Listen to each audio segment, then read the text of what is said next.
السلام عليكم ورحمة الله وبركاته.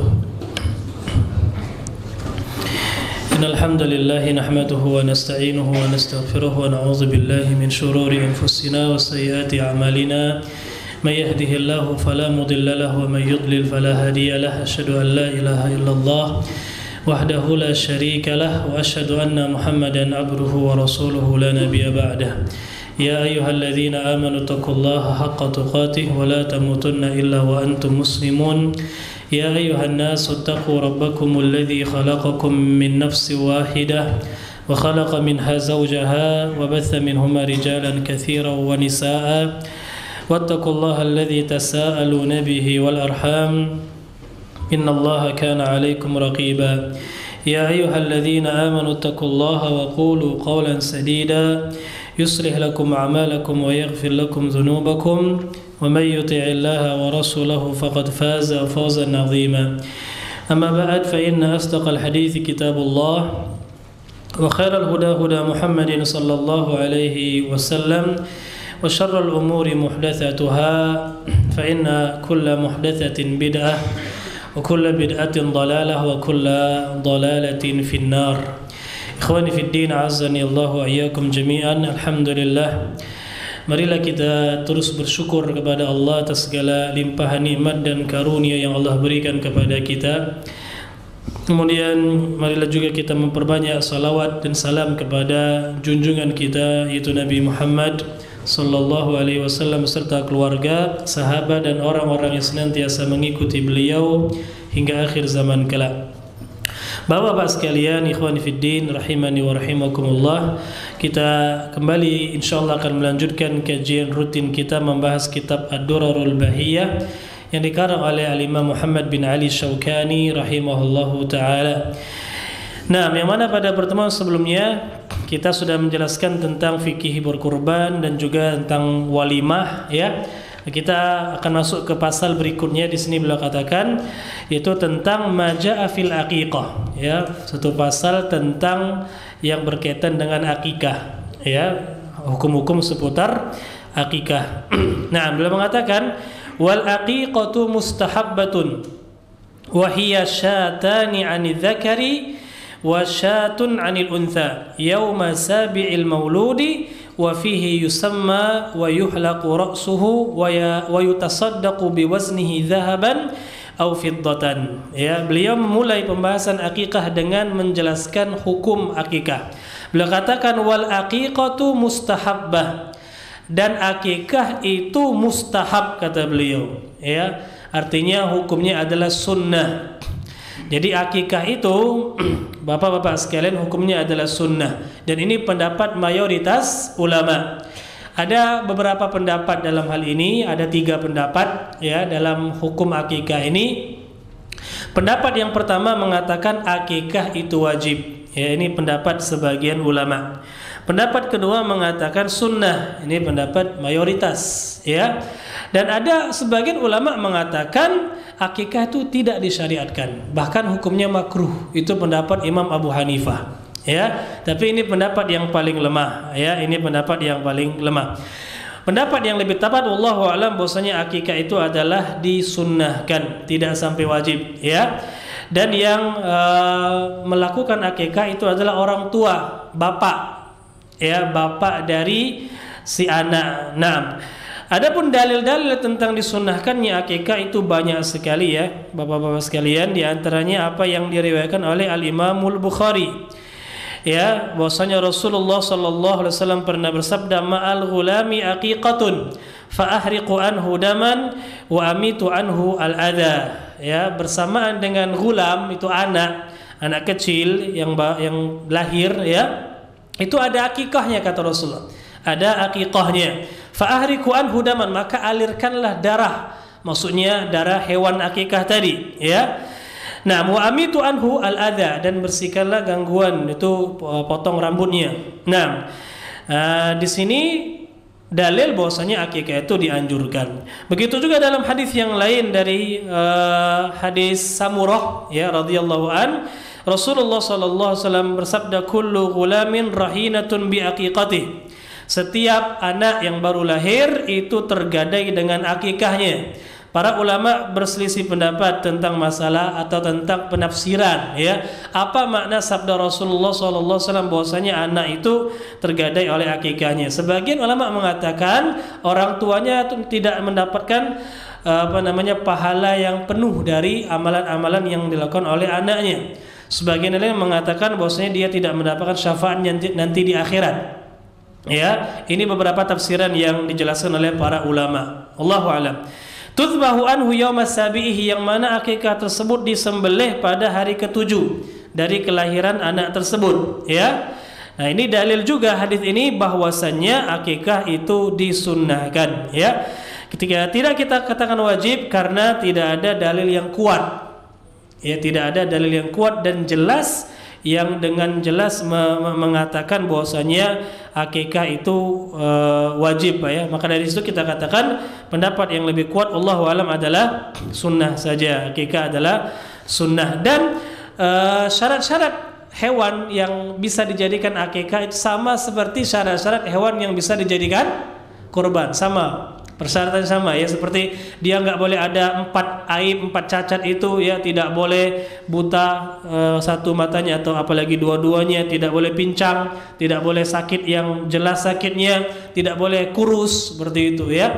Jadi carilah hewan yang bagus. Umurnya pun sama, Bapak-bapak sekalian, sama umurnya, yaitu kalau kambing dia, ya kambing, ya, maksudnya domba sama kambing itu umurnya 1 tahun. Ya, untuk domba kan ada khilaf boleh atau tidak yang setengah tahun. Ya, bagi orang yang nggak mampu, ya sebagian ulama membolehkan. Allahu a'lam bishawab, tapi tentunya yang lebih baik adalah minimal setahun. Kalau lebih dari itu silakan. Ya, lebih dari itu maka dipersilakan. Taib. Beliau mengatakan wahiyya syatani anidzakar wa syatun anil untha. Dan akikah itu sunnahnya, bapak-bapak sekalian, untuk anak laki-laki maka yang disembelih adalah 2 ekor kambing. Ya, kata beliau untuk anak laki-laki itu 2 ekor kambing, atau adapun untuk anak perempuan maka 1 ekor kambing, ya, atau domba. Jadi kambing sama domba boleh. Dalilnya adalah sebuah hadis yang diriwayatkan oleh Imam Ahmad, At-Tirmidzi dan yang lainnya, ya, disahihkan oleh Al-Imam At-Tirmidzi dari Aisyah radhiyallahu taala anha. Beliau mengatakan Rasulullah bersabda, anil ghulami syatani mukafiatan wa anil jariyah syatun. Ya, untuk anak laki-laki itu adalah 2 kambing kata Rasulullah.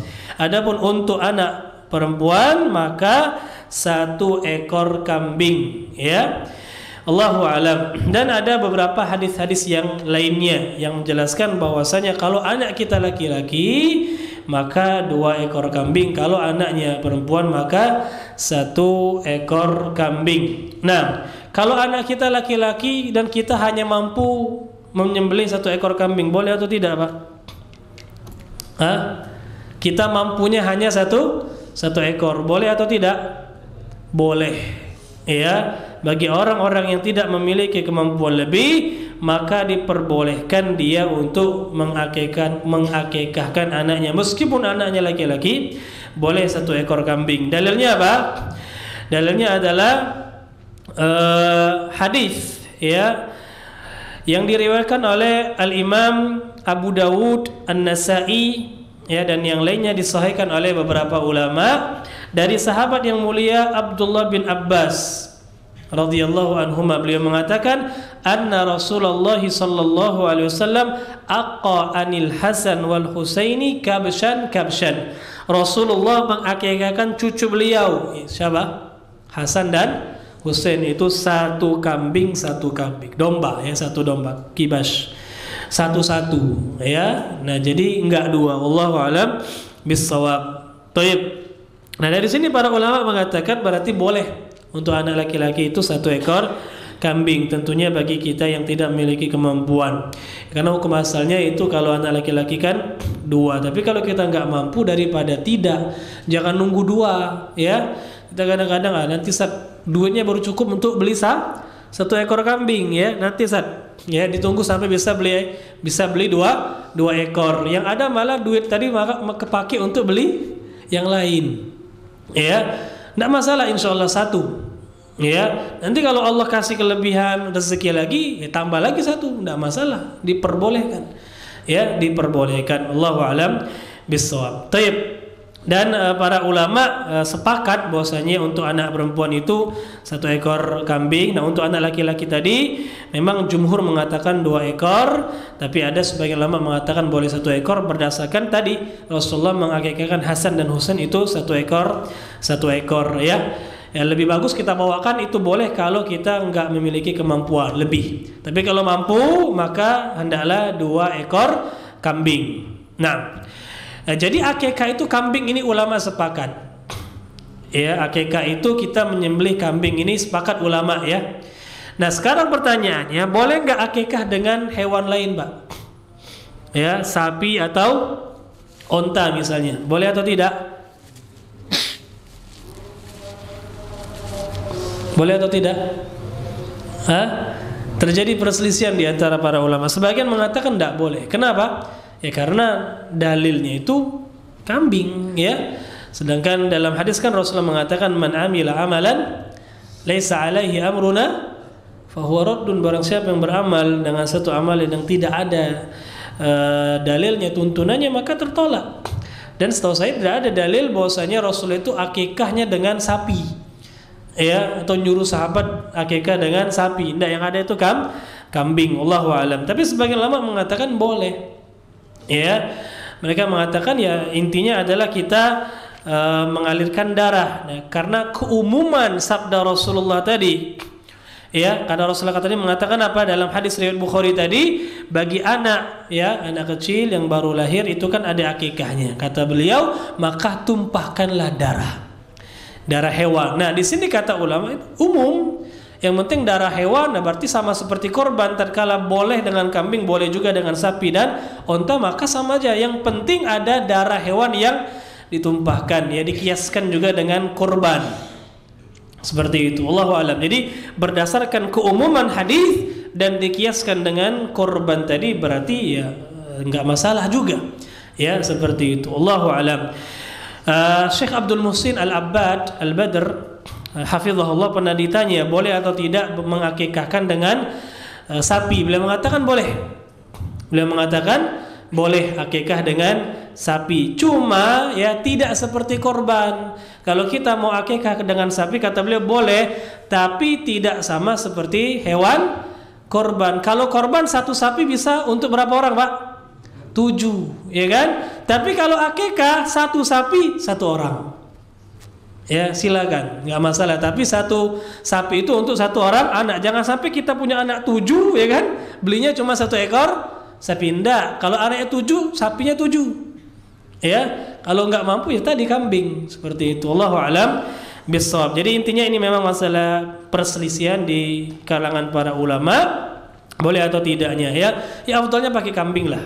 Afdalnya pakai kambing karena itu jelas sepakat ulama mengatakan sah kalau kambing ya. Selain kambing terjadi perselisihan di antara para ulama. Nah, kemudian beliau mengatakan yaumas sabi'il maulud.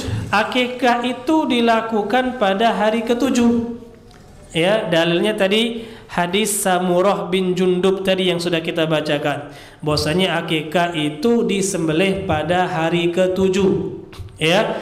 Nah, cuma hitungan harinya bagaimana? Ini yang mungkin sebagian kita masih agak bingung. Ulama berbeda pendapat tentang hitungan hari. Ya, satu hari itu dihitung dari kapan? Misal, ya anak kita dilahirkan pada hari ini, misalnya siang tadi, ya jam 12 siang dia lahir. Apakah hari ini sudah dianggap hari pertama atau besok baru ya dianggap 1 hari? Atau hari ini sudah dianggap 1 hari? Ulama berbeda pendapat. Mayoritas mengatakan hari bayi itu dilahirkan sudah dianggap hari pertama, Pak. Ya, jadi ini hari pertama. Ya, Sabtu hari kedua, Ahad hari ketiga, Senin hari keempat, Selasa hari kelima, Rabu hari keenam, Kamis hari ketujuh. Kamis di sembelih itu akikah. Bukan hari Jumat lagi, bukan, tapi hari Kamisnya. Ini pendapat mayoritas ulama. Tapi ada juga sebagian yang mengatakan enggak, dihitung itu adalah keesokan harinya, berarti hari Jumat depan. Allah alam untuk berhati-hati lebih baik kita ambil pendapat mayoritas. Jadi kalau hari Jumat ini sudah dihitung 1 hari, berarti Kamis Pak. Ya, Kamis depan itu baru kita sembelih akikah kita. Itu yang dimaksud dengan hari ke-7 ya, berdasarkan penafsiran mayoritas ulama. Allahu alam. Boleh nggak lewat dari hari ke-7? Kalau kita mampu, kalau bisa jangan, ya. Kalau kita mampu sudah memiliki tabungan untuk akikah hari ke-7, kalau bisa jangan.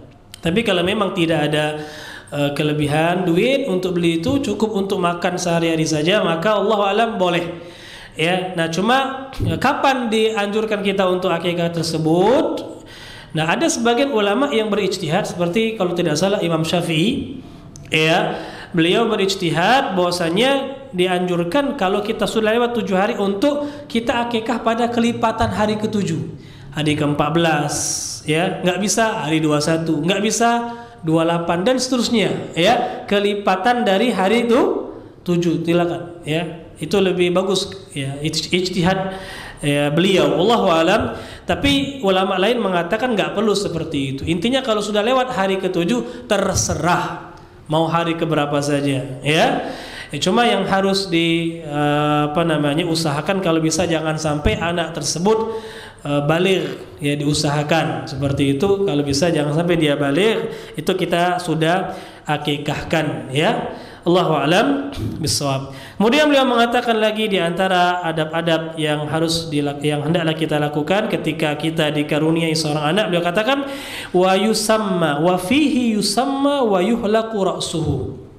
Ya, dan pada hari ke-7 itu pula bayi atau anak kita itu kita beri nama.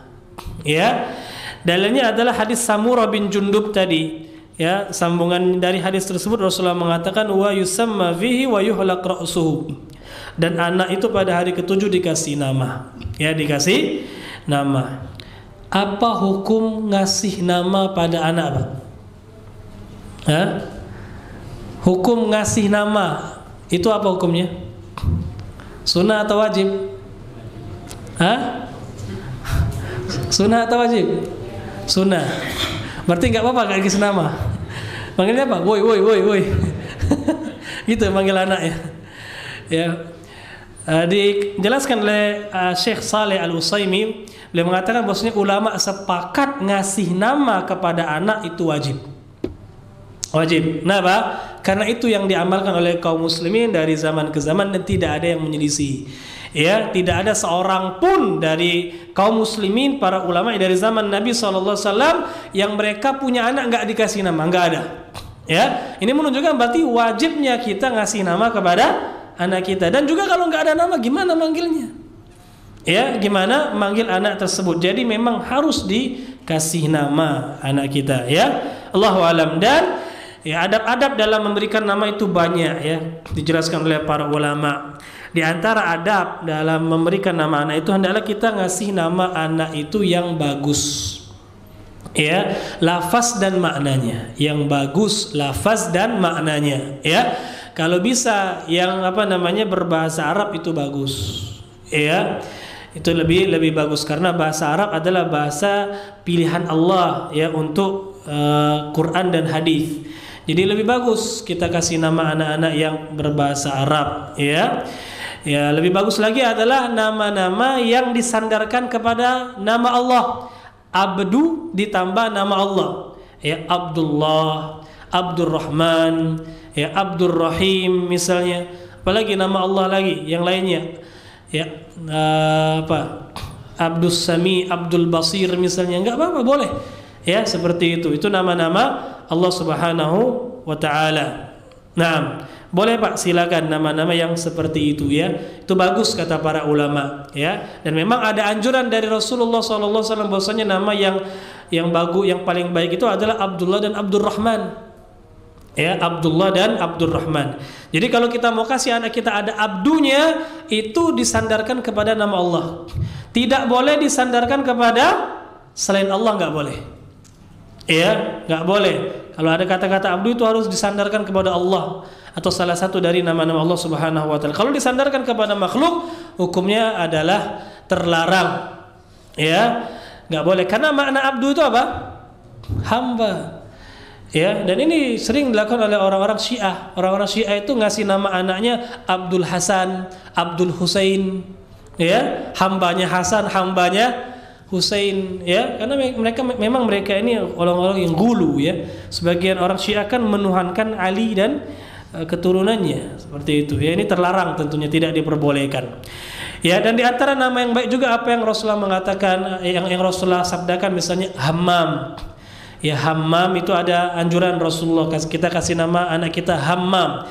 Hammam itu ya artinya yang memiliki tekad yang kuat, ya, semangat yang tinggi, itu nama arti Hammam. Ya, atau dikasih nama Harith, Al-Harith, ya, itu juga bagus seperti itu. Menunjukkan orang-orang yang giat dan semangat. Atau nama-nama lain, Pak. Intinya nama-nama yang bagus lah, lafaznya bagus, maknanya bagus, ya. Nama-nama para anbiya, para nabi, ya kan. Kita kasih nama Ibrahim, Ismail, misalnya kita kasih nama Ishak, ya, kasih nama Adam, kasih nama nabi kita Muhammad, ya, boleh. Cuma kadang-kadang kita ini kasih nama Muhammad cuma apa? Hiasan di depan. Benar enggak? Di Indonesia ini nama Muhammad cuma jadi apa? Hiasan, ya. Kadang-kadang cuma disingkat M, ya. Namanya apa misalnya? Arif Fathur Rahman, ya. M Arif Fathur Rahman, ya. M-nya apa? Muhammad. Seakan-akan Muhammad itu tambahan sepele. Ya, kalau bisa jangan seperti itu. Ya, padahal nama Nabi kita Nabi Muhammad sallallahu alaihi wasallam ini yang harus kita perhatikan seperti itu, ya. Nama-nama Nabi boleh, nama-nama para sahabat misalnya kita kasih nama Uthman, kasih nama Ali, kasih nama Umar, ya, kasih nama Zubair, kita kasih nama Tolha, ya, kasih nama Dihya misalnya kan, dan nama-nama sahabat yang lainnya, ya. Intinya nama para sahabat atau nama-nama para ulama, ya, nama para ulama Ahmad, Malik misalnya, ya, Nu'man, ya, itu Abu Hanifah, Nu'man bin Thabit dan seterusnya. Nama-nama orang-orang saleh itu bagus, Pak. Atau kalau tidak, intinya nama-nama yang baik makna dan lafaznya, ya. Allahu a'lam. Dan di antara adab juga kata ulama kalau ngasih nama itu, ya, kalau bisa jangan murakkab. Murakkab itu apa? Lebih dari satu suku kata. Ya, tapi kayaknya kalau orang Indonesia sulit, ya. Kalau enggak lebih dari suku kata kurang afdol. Pokoknya kalau bisa makin banyak suku katanya makin keren, ya. Muhammad Arif Fathur Rahman, apa lagi? Pokoknya panjang, ya, Fadlullah misalnya. Macam-macam, ya. Makin panjang makin bagus. Ini salah sebenarnya. Ulama mengatakan yang dianjurkan itu nama itu satu suku kata aja. Ya, dan enggak ada nama para sahabat, ya, para nabi dan rasul itu apa? Lebih dari satu suku kata, enggak ada. Ya. Enggak ada. Ismail apa misalnya, ya? Ismail Fathullah, enggak ada. Ya, Ibrahim Fadlur Rahman, enggak ada, Pak. Satu aja, Ibrahim, Ismail, Lut, Nuh, Hud, Isa, Musa. Sahabat pun seperti itu. Umar, ya, Utsman, enggak ada Muhammad Utsman, ya kan? Muhammad Umar, ya, enggak ada, Pak. Ya, itu makanya lebih bagus seperti itu kalau bisa. Kalau bisa, kalau enggak bisa wallahul musta'an, ya. Allahu alam. Baik. Dan kemudian di antara adab ngasih nama juga jangan sampai ngasih nama anak dengan nama-nama orang kafir, orang fasik, ya. Nama-nama taghut, nama-nama orang yang dimurkai oleh Allah. Jangan kasih nama anak kita Firaun. Ya, mentang-mentang ada dalam Quran, ya kan? Saya mau pilih nama anak saya di Quran, gimana? Saya pejam mata tunjuk, Firaun. Ya, tunjuk lagi Jahannam misalnya. Jangan. Ya, mohon diperhatikan. Jangan sampai ada kasih nama anak yang ya jelek, nama-nama orang kafir, nama-nama musuh-musuh Allah Subhanahu wa taala itu tidak diperbolehkan, ya. Nama-nama wanita pun seperti cari yang bagus-bagus, ya. Kasih nama Maryam, Aisyah, Asia, Sofia, Khadijah, ya, banyak, Fatimah, ya, Atikah, itu nama-nama para sahabat, ya. Rumaisah, Rufaidah dan seterusnya. Banyak seperti itu. Allahu alam. Jangan kasih nama anak itu Kristen, ya. Kristen itu Kristen, ya. Susan misalnya, subhanallah, ya kan. apalagi Madonna ya, macam-macam. Jangan Pak, ya kasih nama yang bagus-bagus. Ya, ini ada juga orang-orang yang berusaha untuk mengumpulkan nama-nama, ya kan? Karena dia ngefans sama pemain bola namanya Cristiano Ronaldo, ya kan? Kristiannya nggak mau dia karena Kristen, ya dikasih nama depannya Muhammad Ronaldo, subhanallah. Ya, benar saja, ya. Ya, ada lagi Muhammad Valentino Rossi, ya Allah. Ada Pak, betul. Ya, ada, kita dapatkan seperti itu. Jangan. Nama-nama yang jelek juga ada. Pernah kita lihat yang heboh, sempat ada nama orang namanya apa? Setan, ya kan? Ada nama orang lagi apa kemarin? Ya macam-macam, pokoknya jangan ya. Benar-benar lah pilih nama untuk anak kita. Wallahu a'lam. Ini beberapa adab dalam memberikan nama kepada anak. Kemudian di antara sunnah juga kata beliau di sini adalah wa yuhlaqu ra'suhu, dan dicukur rambutnya. Nah, dicukur rambutnya hari ke-7 juga. Cuma 2 hal ini nggak harus bersamaan ya, 3 hal ini. Akikah, ngasih nama, cukur rambut itu nggak harus serentak. Ya kalau akikah kita nggak bisa hari ke-7 ya kasih nama dan cukur rambut dulu. Ya akikahnya belum mampu diundur. Jangan gara-gara nggak bisa akikah yang ngasih nama dan cukur rambutnya juga ditunda, jangan. Ya kan? Nanti gondrong dia nggak ada nama sudah beberapa bulan. Ya kasih nama dulu, ya cukur rambutnya. Akikah belum mampu, nanti akikahnya ditunda. Ya Pak ya. Saya boleh nggak kasih nama pada hari pertama lahiran ya? Ya nggak apa-apa seperti itu. Kadang-kadang sebagian orang tua itu anak belum lahir sudah ada namanya, ya kan? Ya sudah dipersiapkan dari jauh-jauh hari, ya kan? Anaknya masih dalam perut sudah dipanggil namanya. Ya boleh saja sih, nggak ada larangan dalam hal tersebut. Tapi sunnahnya yang tepat itu adalah pada hari ke-7 dikasih nama. Dan yang berhak ngasih nama itu sebenarnya bapak. Iya, bapak berhak ngasih nama karena kan nasab itu kepada bapak. Dia berhak untuk ngasih nama. Cuma kalau bisa juga musyawarah dengan istri. Jangan sampai kita sewenang-wenang ya, semena-mena seperti itu, mentang-mentang kita bapaknya ngomong kepada istri, kamu gak usah ikut ya. Ya pokoknya nama anak saya ini, jangan dikasih tambah-tambahan, jangan juga ya. Kita kompromi dulu, musyawarah, sepakatnya gimana misalnya ya. Istri kita mau apa, kita mau apa, disepakati seperti itu ya.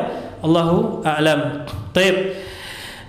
Kemudian kata beliau tadi apa? Dicukur rambut. Nah, dan setelah rambut dicukur kata beliau yutasaddaq biwaznihi dzahaban aw fiddah. Kalau rambut sudah dicukur maka rambut tadi ditimbang.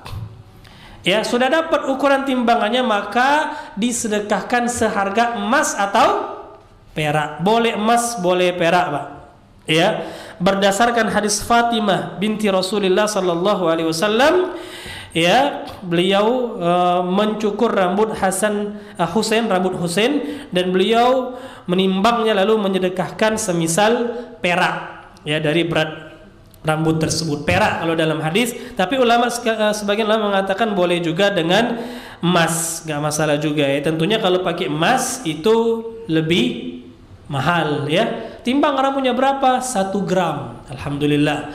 Ya 1 gram emas sekarang berapa? 1 juta. Ya sudah, 1 juta diinfakkan untuk orang-orang fakir miskin ya. Untuk orang fakir miskin disumbangkan kepada yang membutuhkannya. Allahu a'lam. Nah, kalau kita mau pakai perak juga boleh. Cuma perak itu murah Pak sekarang Pak. Paling puluhan ribu perak itu.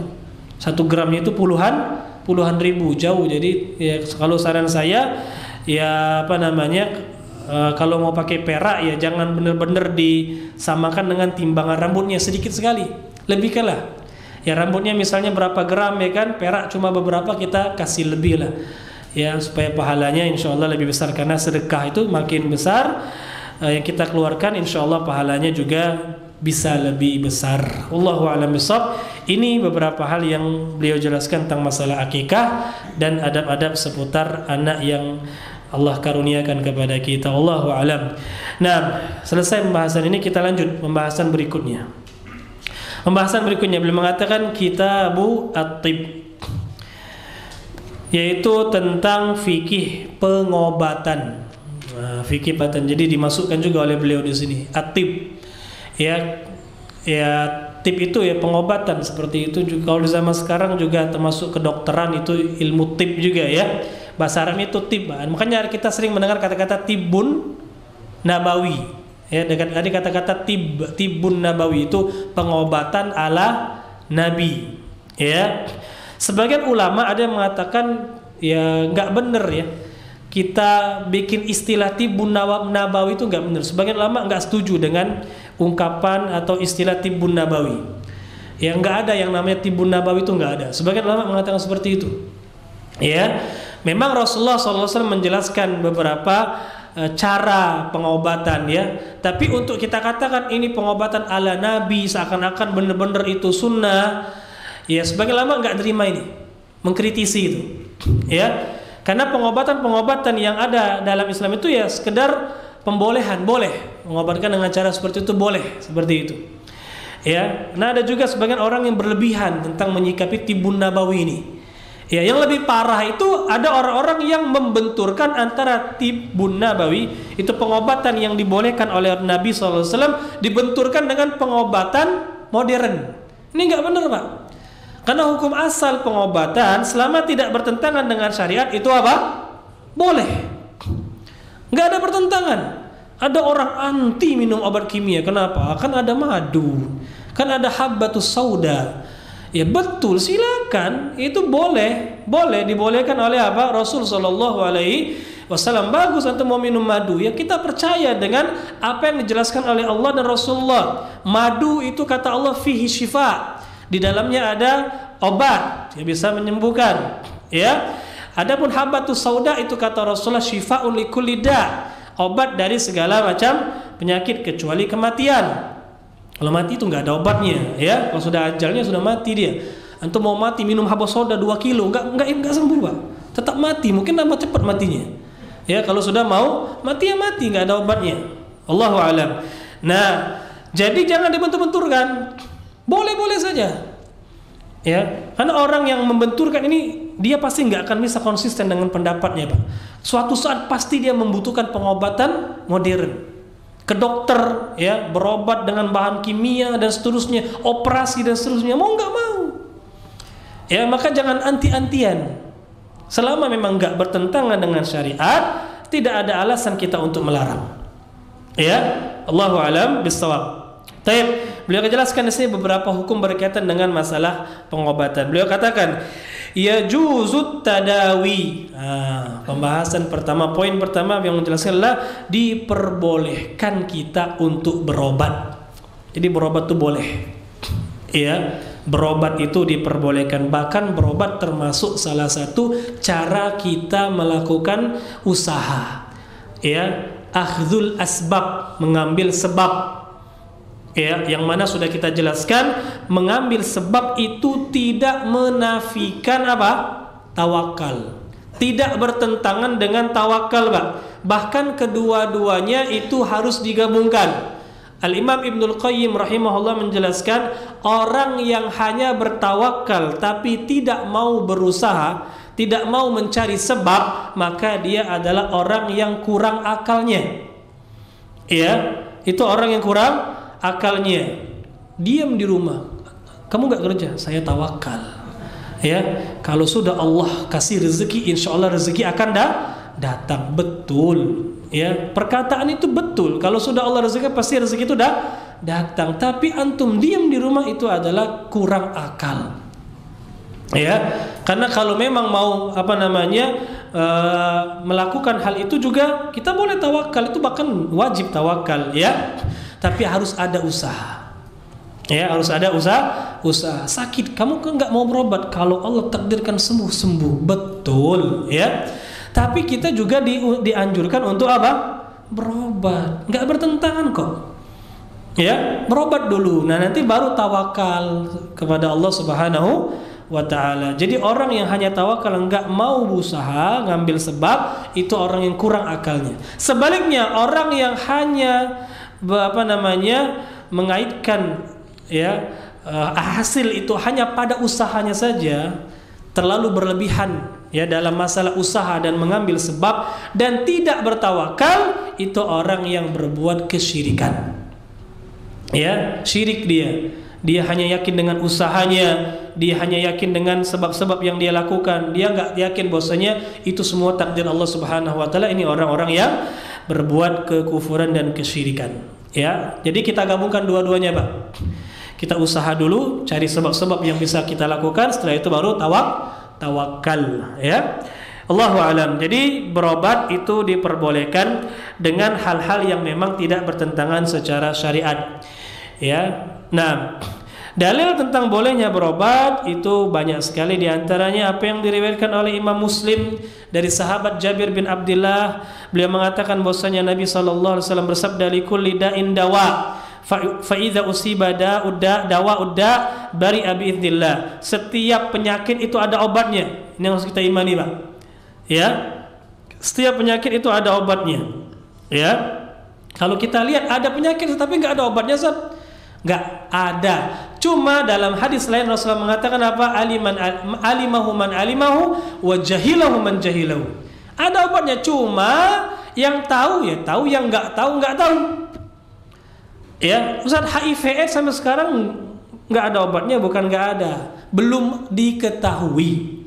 Ada. Ya, cuma mungkin manusia yang belum maksimal melakukan usaha untuk cari-cari obatnya. Ya, ada obatnya, cuma mungkin belum diketahui, belum ditemukan saja. Ya, Allahu a'lam. Baik. Pasti ada hikmahnya juga. Kenapa Allah belum takdirkan kita menemukan obat, itu ada hikmahnya insyaallah, ya. Kata Rasulullah tadi, setiap penyakit ada obatnya.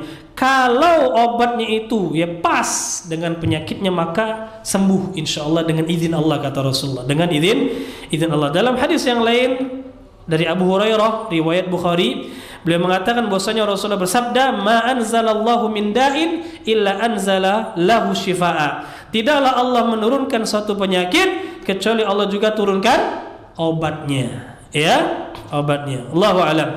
Dalam hadis yang lain Rasulullah pernah ditanya oleh orang Arab Badui. Ya, dia bertanya, "Ya Rasulullah, ala natadawa?" Wahai Rasulullah, boleh enggak kita berobat? Rasulullah mengatakan, "Na'am, ibadallah tadawau." Ya, wahai hamba-hamba Allah, berobatlah, kata Rasulullah. Fa innallaha lam yada' da'an illa wada'a lahu syifaan. Sungguhnya tidaklah Allah ya mentakdirkan ada penyakit kecuali ada obatnya. Illa da'an wahidan, kecuali satu penyakit, kata Rasulullah. Ya, para sahabat bertanya, "Ya Rasulullah, wa mahu?" Wahai Rasulullah, apa itu? Kata Rasulullah, apa? Al-haram, tua. Ya, tua dalam riwayat ini kan mati. Ya, sama aja, tua sama mati itu enggak ada obatnya. Bapak kalau sudah tua nggak ada, Pak, itu namanya kapsul kapsul pemuda, merubah diri antum jadi muda lagi, nggak ada. Ya, nggak ada. Paling yang bisa dirubah cuma apa? Uban, ya kan? Uban bisa dirubah, diwarnai dengan warna lain boleh, cuma jangan warna hitam, ya. Warna lain lah, warna apa terserah, biru, ya kan, hijau, ya, merah, kuning, hijau. Cuma jangan juga nyeleneh, ya, nanti bikin fitnah. Warna-warna yang misalnya kemerah-merahan seperti itu dirubah. Tapi untuk tua usia nggak akan bisa berubah, Pak. Ya, kematian itu nggak ada obatnya, tua juga nggak ada obatnya. Allahu a'lam. Intinya berobat itu boleh. Kemudian beliau mengatakan, wat tafwidu afdal, tetapi kata beliau menyerahkan ya sakit kita itu kepada Allah, sabar. Ya, sabar kita nggak berobat dan kita sabar menyerahkan takdir kita kepada Allah, menerima saja, kata beliau itu lebih afdal. Ya, tapi lihat lebih afdalnya gimana? Liman yaqdiru ala sabri, bagi orang yang mampu bersabar. Ya, kenapa? Karena itu menunjukkan kesempurnaan tawakalnya kepada Allah Subhanahu wa taala. Apa dalilnya? Dalilnya adalah sebuah hadis ya dari Ibnu Abbas yang diriwayatkan oleh Al-Imamul Bukhari dan Muslim. Ya. Dikatakan anna Nabiy sallallahu alaihi wasallam atathu imra'atun sauda. Bahwasanya seorang wanita yang hitam di zaman Rasulullah pernah mendatangi Rasulullah sallallahu alaihi wasallam, wanita berkulit hitam ya. Faqalat, beliau mengatakan, "Inni usra'u wa inni ankashifu fad'ullah alaihi." Wahai Rasulullah, ya, saya ini punya penyakit kayak epilepsi gitu. Ya, mungkin seperti itu, kayak epilepsi, kayak orang kesurupan epilepsi lah, seperti itu. Ayan ya.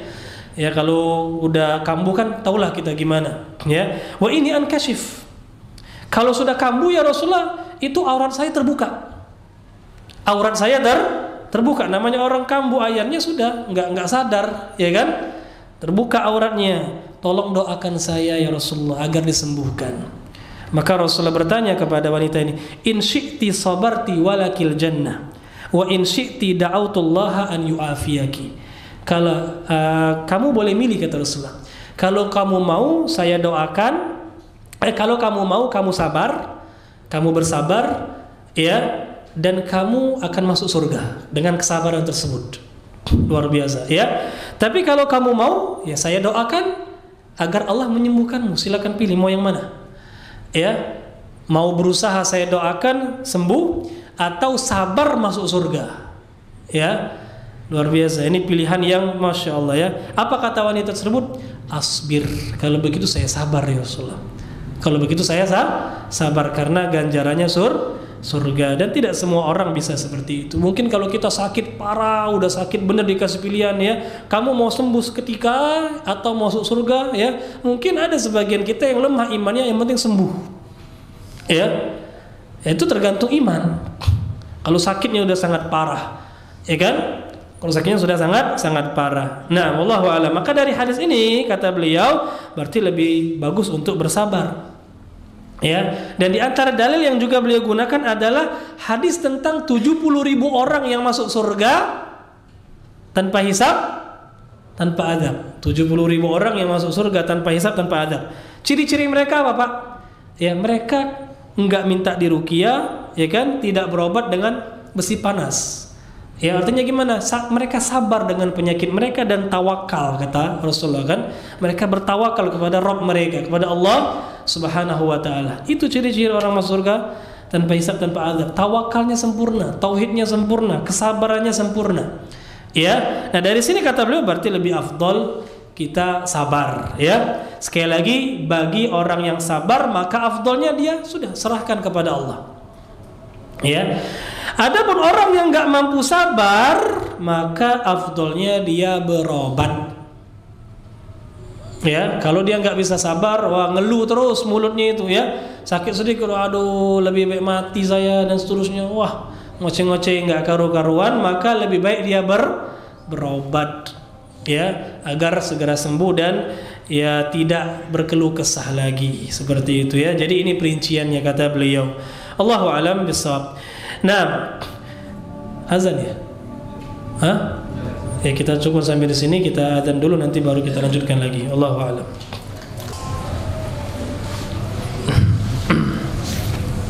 Bismillah wassalatu wassalamu ala Rasulillah.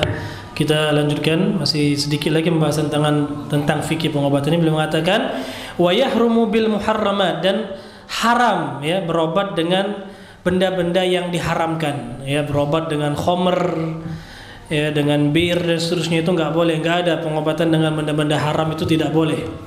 Rasulullah mengatakan innallaha anzala da' wad dawa wa ja'ala likulli da'in dawa'an fatadawaw wa la tatadawaw biharam.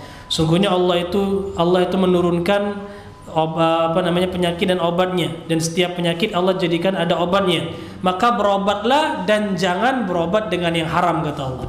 Kata Rasulullah, ya, jangan berobat dengan yang haram. Jadi nggak boleh berobat dengan benda-benda yang haram, itu tidak diperbolehkan, ya. Dengan benda-benda najis, dengan benda-benda yang kotor dan seterusnya, itu tidak boleh. Wa yukrahul iktiwa, dan dimakruhkan berobat dengan memakai besi panas, kai, pengobatan dengan cara kai, ya. Itu biasanya ada beberapa penyakit yang bisa disembuhkan dengan besi panas itu, ya. Dan ini ma'ruf di zaman Rasul sallallahu alaihi wasallam, pengobatan dengan cara kai ini. Ya, khusus tentang masalah pengobatan dengan cara kai atau besi panas itu ada hadis-hadis yang melarang dan ada hadis-hadis yang membolehkan. Ya, maka dari kesimpulannya para ulama mengatakan berarti hukumnya tidak sampai haram. Larangan itu dibawa kepada makruh saja. Karena ada dalil-dalil yang membolehkan. Ya, ada dalil-dalil yang membolehkan, seperti Rasulullah pernah mengobati sahabat, ya, Sa'ad bin Mu'adz. Itu Rasulullah obati dengan cara kai 2 kali bahkan. Ya, artinya ini boleh seperti itu. Adapun larangan itu untuk yang makruh saja. Termasuk yang ciri-ciri orang yang 70.000 masuk surga tanpa hisab tanpa azab, itu kan mereka tidak mengobati dengan cara kai, bukan berarti haram Pak ya. Dia makruh ya. Cuma nanti orang yang sudah berobat dengan cara itu nanti dihisab, bukan berarti diazab. Ya bukan berarti diazab, ya dihisab. Dan hisab itu kan ada dua. Ada hisab yang merupakan memang itu merupakan munakosyah. Munakosyah itu ditanya oleh Allah Subhanahu wa taala. Ini yang berat. Kata Rasulullah, man husiba faqad udzib, barang siapa yang dihisab maka dia berarti sudah diazab. Maksudnya hisab yang sifatnya ditanya oleh Allah. Ya. Ada lagi hisab yang sifatnya cuma al-ard, yaitu dipaparkan saja. Itu mudah, itu enggak sulit ya. Seperti itu. Allahu a'lam. Nah, intinya pengobatan itu enggak sampai haram ya. Untuk kai itu boleh atau makruh. Kemudian beliau mengatakan wala ba'sa bil hijamah, dan tidak mengapa, boleh juga berobat dengan cara berbekam. Boleh. Ya. Bekam itu diperbolehkan kata beliau, enggak masalah berdasarkan beberapa hadis ya. Ya, beberapa hadis di antaranya apa? Sabda Rasulullah dalam riwayat Bukhari Muslim dari Jabir bin Abdullah, Rasulullah mengatakan in kana fi syai'in min adwatikum khair fa fi syurtati mihjam. Kalau seandainya ya di pengobatan kalian itu ada yang bagus, maka itu pengobatan dengan cara bekam. Itu bagus ya. Dan dengan minum madu kata Rasulullah, dan minum madu ya. Maka itu pengobatan yang bagus. Jadi boleh ya, berbekam itu diperbolehkan dan bagus ya Pak ya. Silakan berobat dengan cara berbekam ya. Cuma harus diperhatikan juga ya, pengobatan bekam seperti pengobatan lainnya. Jangan antum pahami oh itu sunnah pokoknya harus kita amalkan, enggak ya. Itu salah satu bentuk pengobatan Pak. Artinya apa? Namanya pengobatan, kita kan pengen penyakit sembuh. Kalau sakit antum itu adalah penyakit kurang darah, jangan dibekam. Habis darah antum. Ya, maka hikmah dalam pengobatan seperti itu hikmah. Ya, termasuk bekam misalnya juga dikiaskan hukum bekam pasdu. Hikmah lah Pak. Ya. Jangan berlebihan menyikapi pengobatan seperti itu. Oh, Pak Ustaz, pokoknya pengalaman saya di pasdu Ustaz, 1 bulan 2 kali sehat-sehat saja. Iya Bapak mungkin sehat Pak sekarang ya, bisa jadi nanti ada efek negatifnya ya kan, karena menurut kedokteran zaman sekarang yang nggak bagus juga darah itu sering-sering dikeluarkan. Itu juga harus kita pertimbangkan karena penelitian mereka juga ada landasannya ya. Penelitian antum cuma sebatas pengalaman ya. Tapi medis itu ada penelitian lain yang lebih ilmiah. Ya, jadi jangan kolot seperti itu memahami hal-hal seperti ini. Mohon dipahami. Jadi kalau sakitnya itu kurang darah rendah, colok saja, apalagi pas darahnya habis 2 botol ya kan. Besoknya malah masuk rumah sakit. Ya kan, apa? Transfusi darah, dimasukkan lagi darah. Sudah keluar masuk lagi kan. Tidak lucu seperti itu Pak ya. Jadi mohon, ini cuma salah satu cara pengobatan ya. Berbekam itu bagus bagi orang-orang yang memang dia punya sakit darah tinggi, sakit jantung misalnya, bekam itu bagus ya. Jadi tapi tidak semua penyakit juga bisa disembuhkan dengan cara itu ya. Baik, kemudian kata beliau waruqyah, tidak mengapa pula meruqyah. Boleh. Ruqyah itu diperbolehkan. Memang ada beberapa larangan ya tentang ruqyah. Akan tapi para ulama mengatakan larangan Rasulullah tentang ruqyah itu dibawa kepada ruqyah ya, yang mana ruqyahnya mengandung kesyirikan. Pakai lafaz-lafaz yang enggak jelas. Ya, datang ke ke kiai misalnya ya kan. Kan sekarang banyak kiai dukun ya, berkedok kiai. Ya, ngobati katanya ruqyah tapi bacanya nggak jelas, nggak jelas baca apa, bukan Quran, bukan juga doa Rasul SAW, qomat kamit mulutnya. Nah ini yang nggak boleh, ini yang tidak diperbolehkan ya. Adapun kalau ruqyahnya dengan ayat-ayat Quran, dengan doa-doa Rasul SAW boleh. Dia membaca muawwidzatain misalnya, Qul a'udzu birabbil falaq dan Qul a'udzu birabbin nas, ya. Atau dia membaca ayat kursi, dia membaca Al-Fatihah misalnya, dia ruqyah, ya, atau membaca doa-doa Rasul sallallahu alaihi wasallam, boleh. Silakan. Ya, Pak ya. Tidak mengapa ruqyah seperti itu. Nah, cuma minta ruqyah itu makruh. Ya, minta diruqyah. Yang boleh itu kita meruqyah diri sendiri atau membantu orang ruqyah orang, boleh. Tapi kalau kita minta diruqyah itu hukumnya makruh, bukan haram. Sekali lagi makruh. Kalau memang terdesak ya minta saja ruqyah, apa boleh buat, enggak masalah, ya. Allahu a'lam bishawab. Taib. Dan Rasulullah itu biasanya paling sering kalau meruqyah itu dengan membaca muawwidzatain. Muawwidzatain sudah. Qul a'udzu birabbil falaq, qul a'udzu birabbin nas. Tinggal kuatkan iman, kuatkan keyakinan. Ya Pak ya, sakit apa ruqyah? Dengan baca 2 surat itu, ya. Kuatkan keimanan dan yakin, insyaallah disembuhkan oleh Allah Subhanahu wa taala, ya. Jadi ruqyah boleh kata lebih mayajuz dengan hal-hal yang diperbolehkan, bukan dengan lafaz-lafaz yang mengandung kesyirikan atau yang tidak jelas tadi, ya. Minal aini, ya. Baik meruqyah itu untuk ain, kalau ada orang terkena ain kita ruqyah, ya, atau yang lainnya. Disengat oleh kalajengking, ya, sebagaimana kita ketahui pernah sahabat Rasulullah meruqyah kepala suku yang terkena sengatan kalajengking, diruqyah dibacakan apa? Al-Fatihah, sembuh. Ya, tapi sekali lagi Pak ya, membaca Al-Quran, doa-doa Rasulullah SAW, meruqyah dengan itu sering diibaratkan oleh para ulama, ya, Al-Quran atau hadis-hadis Rasulullah itu ibarat pedang yang sangat tajam Pak, yang bisa memotong kepala orang. Ya, kalau kita berperang pakai pedang itu bisa memotong kepala orang. Cuma, ya, setajam apapun pedang, tapi kalau yang memakainya anak kecil, kira-kira bisa membunuh nggak?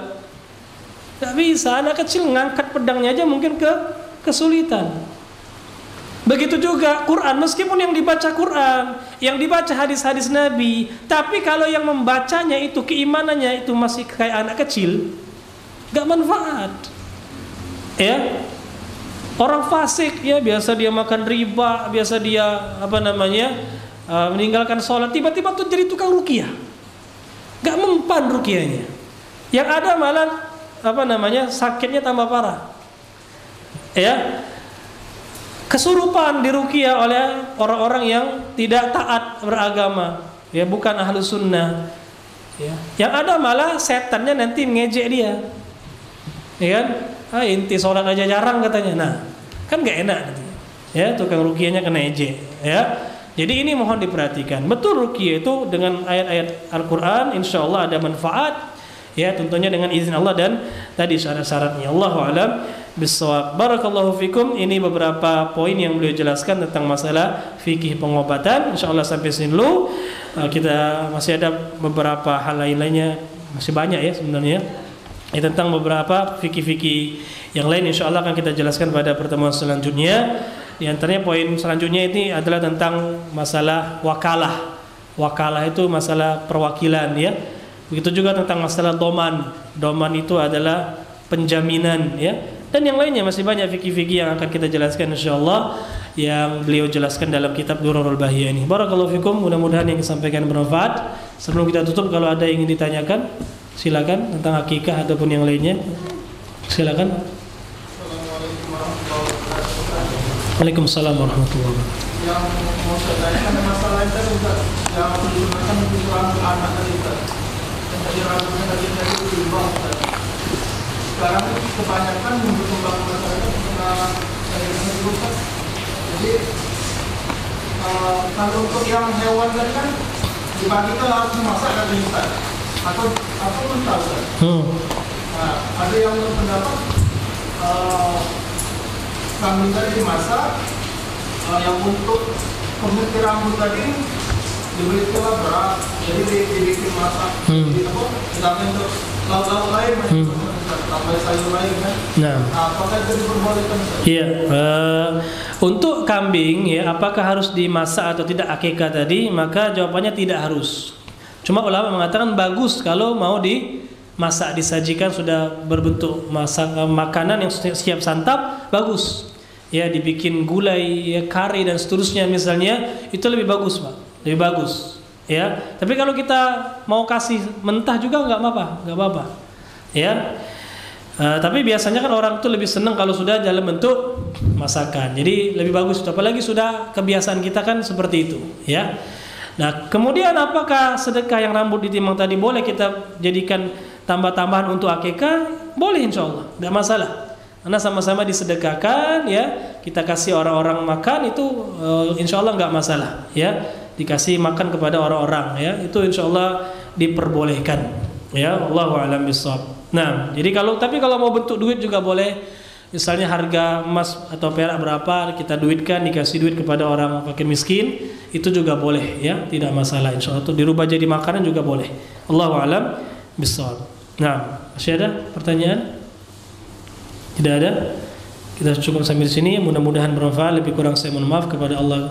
Saya mohon ampun. Subhanakallahumma bihamdika asyhadu an la ilaha illa anta astaghfiruka wa atubu ilaik. Assalamualaikum warahmatullahi wabarakatuh.